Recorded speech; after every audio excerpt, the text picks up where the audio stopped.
Okay, so we're going to look at what's called the forbidden chapter. Now, it's not forbidden for us, of course. Yeah, forbidden chapter is Isaiah 53. Now, it's not forbidden to us. This is for Jews. And so Jews are essentially forbidden to read that chapter. And the history to that is that from the time of Isaiah, so for 1700 years, what Isaiah said in chapter 53 was understood to be a prophecy about the Messiah. But near the end of that time, so that's from Isaiah's time, which was 700 years before Jesus, and into the Middle Ages. But in the Middle Ages, during that time, the understanding was changing about what that prophecy was about. But there were some people who were saying that it was one way, and other people who were saying that it was about the Messiah. And so there are a number of different sages, as they're called. So that would be rabbis who are very well respected. And these sages were developing different ideas about it. And that was driven by a reason. We'll talk about that in a moment. So one of those sages is commonly called the Rambam. His full name is Maimonides. And he lived in the 1100s, so kind of in the middle of the Middle Ages. And he saw Isaiah 53 as being a prophecy about the Messiah. And he wasn't the only one, though. There was another person called Rashi who came just a little bit before him, who was also a sage or respected rabbi. And he saw it as being about Israel, and we'll talk about why. And there's also another sage in Jesus' time who was called Hillel, and he would have seen it as messianic prophecy because this change in it didn't happen until the Middle Ages. And the things that kind of affected this was that Christianity began to flourish after 313 AD. So that's when Christianity was made legal in the Roman Empire, and you could be a Christian and not be killed for it. And so Christianity became to grow very fast because of the end of the punishment that went along with it. It was just a real strong core of people originally, but people flocked to that religion once it was legal and safe to be part of that religion. So it was growing an awful lot. Rabbinic Judaism also came into life around that time, around the 500s AD. And so the Judaism that you see in the Bible is temple Judaism. It's the original Judaism that God created. And so it's really focused on the temple and sacrifices at the temple. But rabbinic, at the end of that period of time, when the temple was torn down by the Romans, the Jews were without a temple and without the ability to do any of the sacrifices they were supposed to do. And for a very long time, it went on that way. And so they started to develop a new kind of Judaism, which we now call Rabbinic Judaism, which is a Judaism based on rabbis and what rabbis teach. And so this new Rabbinic Judaism was coming into place around the 500s AD. So along with the growth of Christianity and Rabbinic Judaism coming on at the same time, in the Middle Ages, that period of time, the Jews started to feel it was necessary to deal with claims from Christians that Jesus was the Messiah, Yeshua was Hamashiach. And so one of their biggest problems with that, there's of course lots of little bits of prophecy that talk about this, but Isaiah 53, as we're going to see, is a big chapter that is very detailed about what's going to happen with Jesus and what his role is and a lot of things like that. And so they really had to deal with that chapter, Isaiah 53.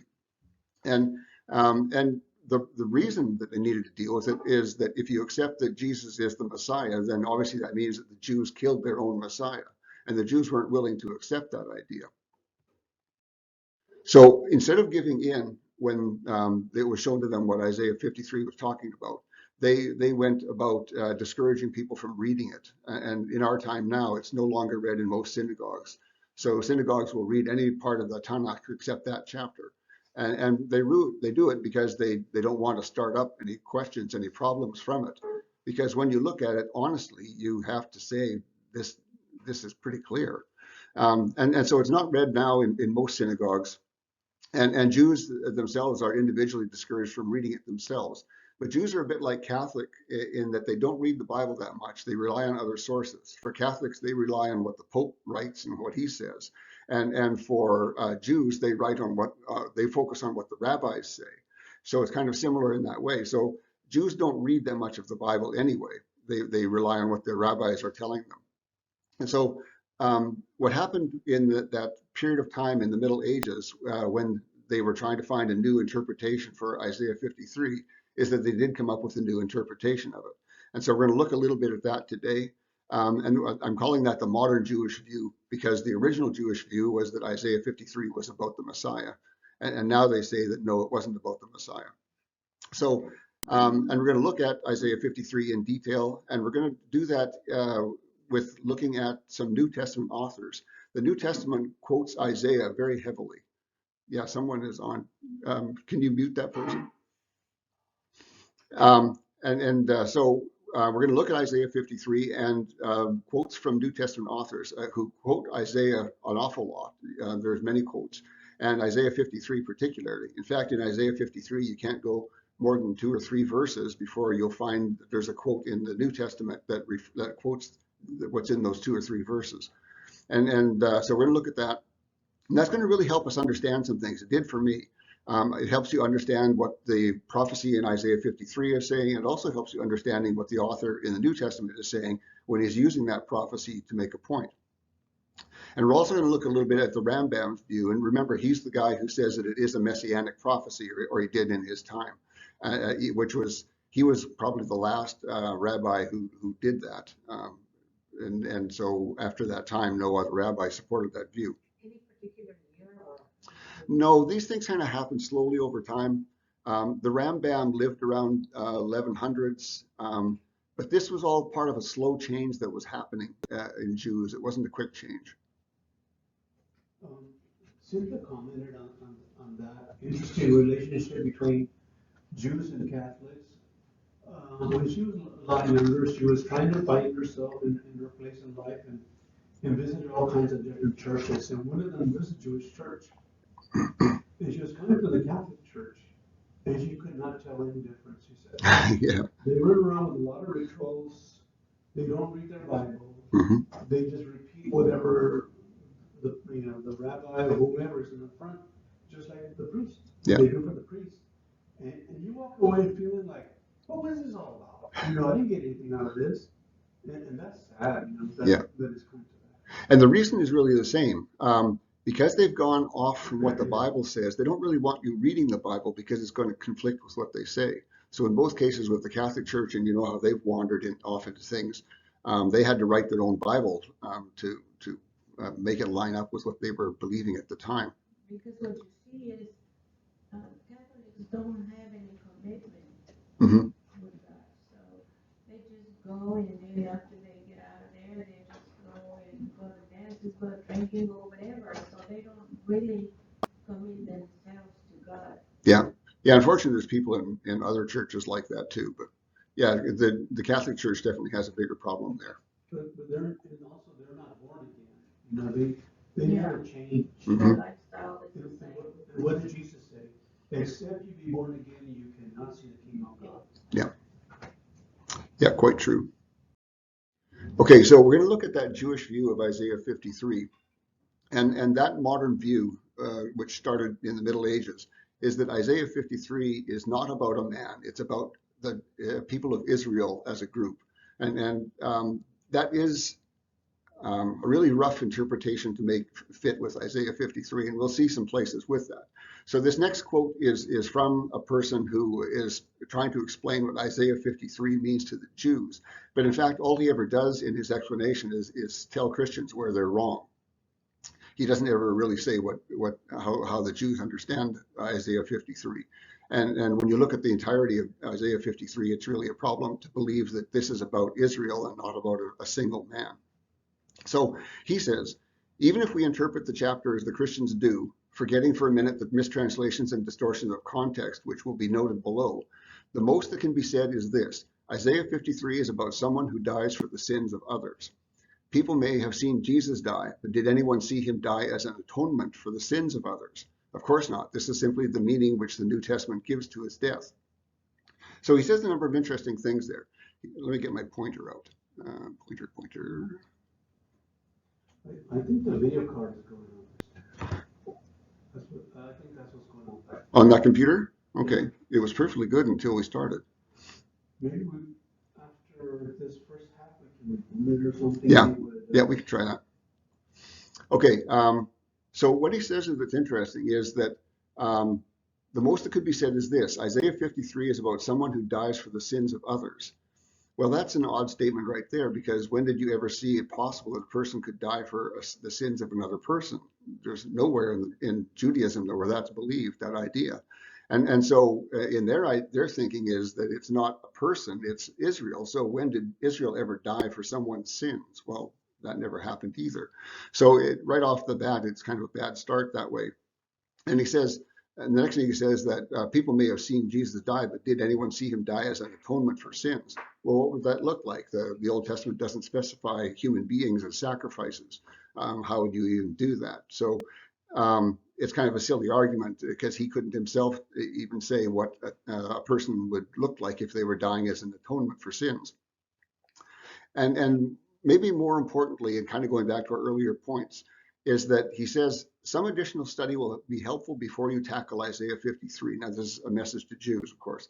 And what he's saying there really is, let me teach you how to understand it our way. Otherwise, you will misunderstand it and think that it's about a man, and a man who dies for the sins of other people.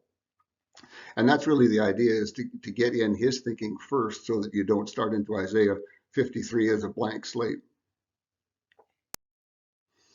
Okay, so a couple of his comments here. Remember that the suffering servant of Isaiah 53, he sees as being really the Jewish people. And so he talks about 53:3, that's verse 3, where it says, despised and rejected of men. He says, well, that's plainly a reference to Israel, because Israel has been despised and rejected of men throughout their history. Well, that's true, but that's not the only point in Isaiah 53 that makes that clear. And then also in 53:3, he says, or he quotes a man of pains and acquainted with disease. And he says, Israel's adversaries are frequently likened to sickness. And so he says that Israel is as a people are acquainted with these adversary people who are likened to sickness. And that's kind of a bit of a stretch, but not entirely.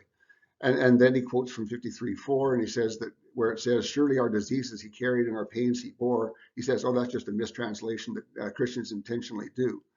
And he is a little bit right on some of his. We'll run into one translation that is Christianized, and I'll explain that when we get there. For 53:4, he also says, he quotes, yet we ourselves esteemed him as stricken, smitten of God, and afflicted. And he says, it is the nation of Israel that is that. And there's even a Bible verse that says, it is Zion, Israel, no one cares for her. And that's not really the same thing as what's being said in that verse, 53:4.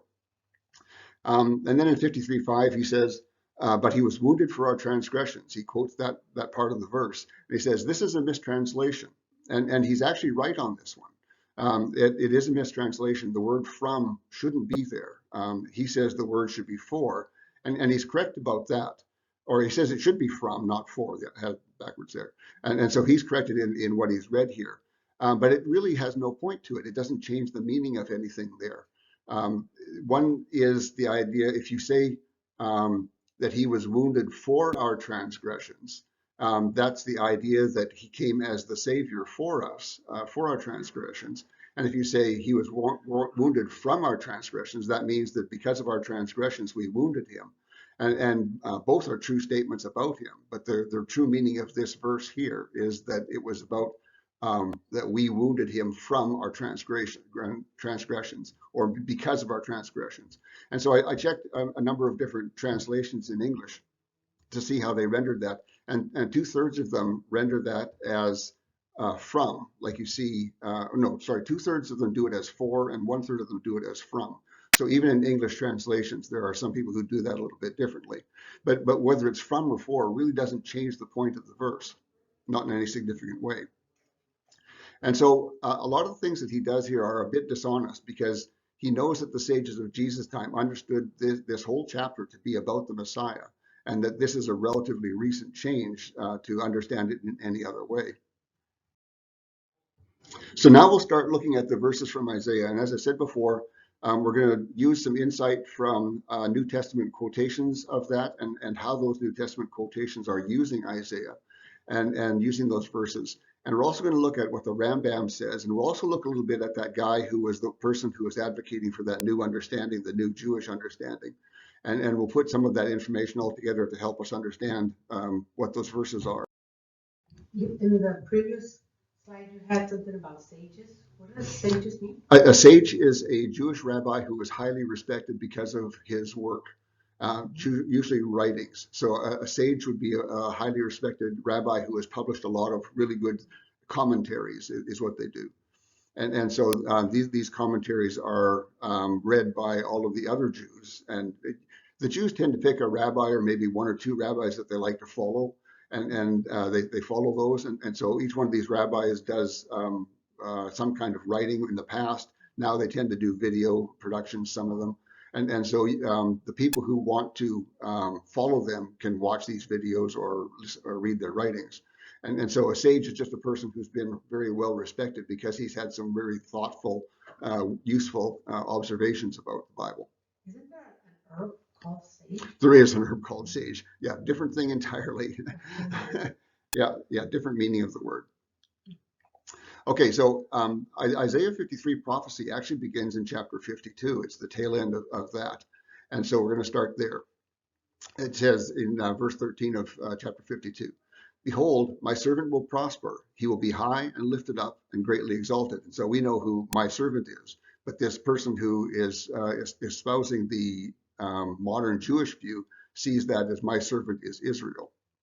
So it continues on in verse 14. It says, "Just as many were astonished at you, my people, so his appearance was marred more than any man, and his form more than the sons of men." So what that's saying is that, and we know this to be true, is that Jesus, when he was crucified, was whipped and crucified, and both of those, and that was kind of unusual. Remember how that happened. Pilate said, "Well, he's done nothing to deserve death, so I'm just going to take and whip him and let him go." And he did that and came back, and Pilate said, "Okay, I'm letting him go now." And the people said, "No, no, we want him crucified." So he wasn't just crucified; he was whipped and then crucified, which was unusual. So he was all of that, and that's what this verse is talking about, that his appearance was marred more than any other man, and his form more than the sons of men. So not just his face, but his whole body was messed up because of this. Now verse 15 of chapter 52 says, "Thus he will sprinkle many nations. Kings will shut their mouths. What had not been told them, they will see, and what they had not heard, they will understand." So I want to break that down a little bit. What does sprinkle mean? What do you think of that? In the Bible, how is the word sprinkle used? Like they used to sprinkle the blood on the altar? Yes, yeah. And I went and checked this, and like 90% of the references to sprinkle are always about sprinkling blood. And so that's always the blood of a sacrifice. So so what you're achieving with this sprinkling of blood is a cleansing, and that's what that was all about.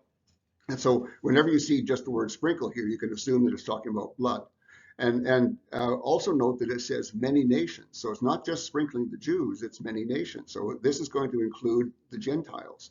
And so you can see right from what that verse says, he's going to purify with sacrificial blood the people of many nations. And what's odd about that is the sprinkling was used in two different ways. One was to start a covenant. If you remember how the old covenant was started, Moses sprinkled blood on the entire crowd, and as part of the beginning of that covenant at the mountain. And so that was one way the sprinkling was done. And the other way is when you would bring in a sacrifice yourself, the blood of that sacrifice was sprinkled on the altar. And so those are the two ways that sprinkling was done in the Old Testament. And so when you see here the idea of sprinkling many nations, that has to say starting up a new covenant, because that's when you would sprinkle blood on many people instead of those people having blood sprinkled for them because of their sins. So it's that different usage there indicates right away that this is going to be a sacrifice that is going to purify all of the nations. And so just those few words there have told us quite a bit about what we're going to be talking about in chapter 53. Next it says, "Kings will shut their mouths." Any idea what that means? Mm. That one's a bit difficult for sure.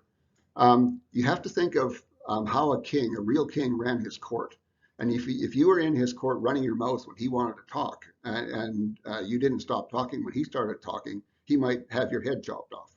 And so the idea there is that when a king speaks, other people shut up. And so if a king shuts up, then that means that there's another person above him. So there's a king of kings that he respects. So again, here we see that idea that there's a person coming who will be the King of Kings. And now the last parts that I've highlighted here says, what have not been told them, they will see. What they had not heard, they will understand. And that one is difficult to understand. And honestly, a lot of people have trouble with who is them in that. What have not been told them, they will see. Who is that them or that they? And actually, we will understand that when we look at how the New Testament uses that. So here is Romans 15:20 through 22, using part of that quote from Isaiah that we just looked at. And this is, of course, Paul talking to the Roman church. He says, while I take pains to preach the good news, not where the name of the Messiah is invoked, lest I build on an unusual foundation, but just as it is written, those who had not been told about him shall see him, and those who had not heard shall be convinced. Because of this, I was hindered many times when I would have come to you. So Paul sees himself as filling that part of the Isaiah 53 prophecy. He says, this is my mission. I am there to be the person who tells the people who had not heard and convinces the people who had not heard. And so he sees that as very much as a missionary concept of spreading the news to the Gentiles, not to the Jews, but to the Gentiles. And so that's what he's talking about when he says that he doesn't go where the name of the Messiah is invoked. So he isn't an apostle to the Jews, he's an apostle to the Gentiles. So he doesn't go to the people who already know who the Messiah is, the Jews. He goes instead to the Gentiles who don't know anything about the Messiah, and he takes the good news message to them. And so that's what he says that is talking about in that verse from Isaiah. It says the people who had not been told were the Gentiles, and the people who had not heard were the Gentiles, and that it is his mission to do that. And so with that unusual foundation that he talks about there, he talks about that if he goes and tries to talk to the Jews about it, he would be trying to build on an unusual foundation because they have all of these wrong ideas about who the Messiah was going to be. And we're going to see that in just a moment here. And so he would have been building on, he would have to tear down the foundation that they have first to build on top of that because they have these misunderstandings of the Messiah and what he was going to do. So you're saying in Isaiah 52:15 that them and they, they're talking about the Gentiles? Yes. Like, or the rest of the world, maybe? Yeah, anybody who isn't a Jew. Yeah, and the way Paul writes it, anybody who doesn't know who the Messiah is already.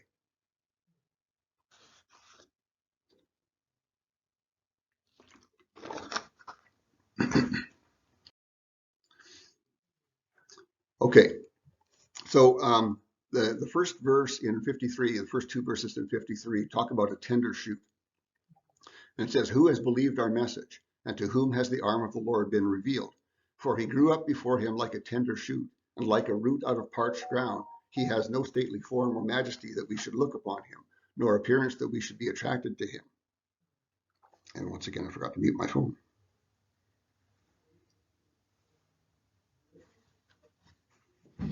Okay, so it starts by saying, who has believed our message? And so right away that indicates that not everyone is going to believe the message. There's some doubt, in fact, that anybody believed the message. And to whom the arm of the Lord has been revealed. Do you know what is meant by arm of the Lord? The Bible uses that term quite a few times.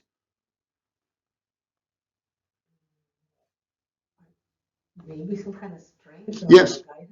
Yeah, strength and power. That's the strength and power of the Lord has been revealed.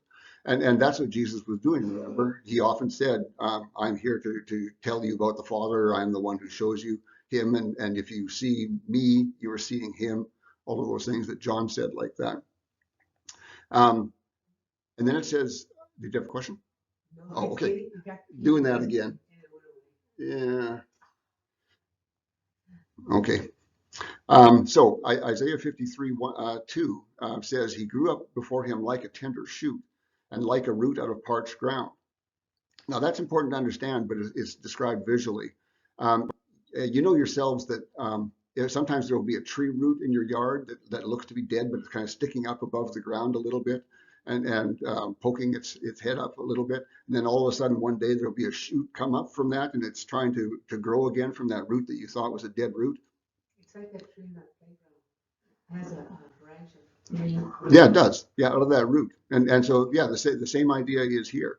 And so the point of what he's saying here is that this tender shoot is going to come up out of no place. It looks like it comes up out of parched ground. Um, it has no significant roots, and we're going to see a little bit more about what that means here in a second. And then we also understand the more obvious verse part that says he has no stately form or majesty that we should look upon him, nor appearance that we should be attracted to him. So the person who was coming, which we understand to be the Messiah, was going to be somebody who had no roots. He had no family roots that were significant. He had no particular form that was stately. He didn't have any sort of majesty associated with him. He just looked like any other person, nothing special about him. There was no reason that we should be attracted to him by looking at him. They paint him very differently, don't they? That he has long hair, he's real handsome, and Yeah, all that. glowing orb. Yeah. They don't read the Bible. Yeah, don't understand it anyway. It's just getting worse. Well, it has moods. I just put it. Okay, so we're now going to look at some New Testament references to that part of Isaiah. And so the first one comes from John 12. And in that, John says this, and whereas he did all these miracles before them, they did not trust in him, that the word of Isaiah the prophet might be fulfilled, which says, my Lord, who is believing our report, and to whom is the arm of the Lord Yahweh revealed? So, and therefore they were not able to believe, as he finishes that. So what he says there is that this part about who was believing our report and who is the arm of the Lord Yahweh is saying that there are going to be a whole bunch of people who didn't trust in him. And we know that to be true. They didn't trust in him. They didn't believe in him. And that was their problem at that time. So John, that's how John understands that. And that's how we understood it too. Who is believing our report? Who is believing what Jesus says? We understood it that way. So that's nothing new for us there. And then Paul in Romans 10 quotes that same part of the verse. He says, but not all people have submitted to the message of the gospel. As Isaiah said, my Lord, who believes our report? Therefore, faith is from the hearing ear, and the hearing ear is from the word of God. So he says that a little bit differently. He says, in order to have believed what Jesus was saying, you needed to have a hearing ear, an ear that could hear. Jesus used that phrase many times, having ears that could hear and eyes that could see. And so Paul is much saying the same thing here. He says that for those people who have a hearing ear, the word of God is what leads them to have that faith that they need. But the people of Israel didn't have that hearing ear, and therefore they didn't hear and didn't believe. Okay, so we saw those two New Testament references to that passage from Isaiah, and we see how they were used. And that's kind of going to be our path through this. We're going to look at a few verses from Isaiah, and then look at mostly the New Testament references to that passage, and to help us understand how Isaiah should be understood. And we're also going to see a little bit from the Rambam coming up pretty quick. In fact, here it is. Boy, this is going to be hard to do without slides, but we're going to have to try to get through it. So the Rambam is this sage, this a person who in around the 1100s was a Jewish scholar and a rabbi, and was respected for the things that he wrote and thought about. So he says, and this is kind of his analysis of who the Messiah is. And he says, the Messiah is not a person concerning whom it may be predicted that he will be the son of so-and-so, or of the family of so-and-so. On the contrary, he will be unknown before his coming, but he will prove by means of miracles and wonders that he is the true Messiah. So the Rambam understands that. He's quoting partly from Zechariah as well, because Zechariah talks about this root that grows up out of dry ground as well. And so both of those, he says, the understanding of that is that this person isn't going to come from a significant family, and no one that you could say. He's not going to come from any particular person. There's nothing in the Bible that shows who his father is going to be in advance, or his mother, or anything like that. And he's not going to be anybody special from his lineage. And he says, in allusion to his mysterious lineage, God says, behold, a man whose name is the shoot, and who shall shoot up. Now that comes from Zechariah. Similarly, Isaiah, referring to his arrival, implies that neither his father nor mother, nor his kith and kin family will be known, for he will grow by his favor like a sapling, like a root out of arid ground. So he understands Isaiah 53 to be messianic. He says this verse is talking about the Messiah. And as I said before, Rambam was probably the last Jewish sage who would accept that idea that Isaiah 53 is about the Messiah. You quoted some verses in about the sapling. Yeah, Where is that? 53:2. A tender plant? Yeah, tender plant or yeah, different translations will say that differently. Okay. Yeah, and so the idea there is that out of nothing comes this shoot, and it grows up rapidly. And the Rambam has it right. He says that indicates that this guy is going to come from no family lineage of any significance. Okay, we'll restart with the Rambam next week. I don't know how that name, his real name, as I said, is not Rambam, but that's kind of the pet name that everybody uses for him.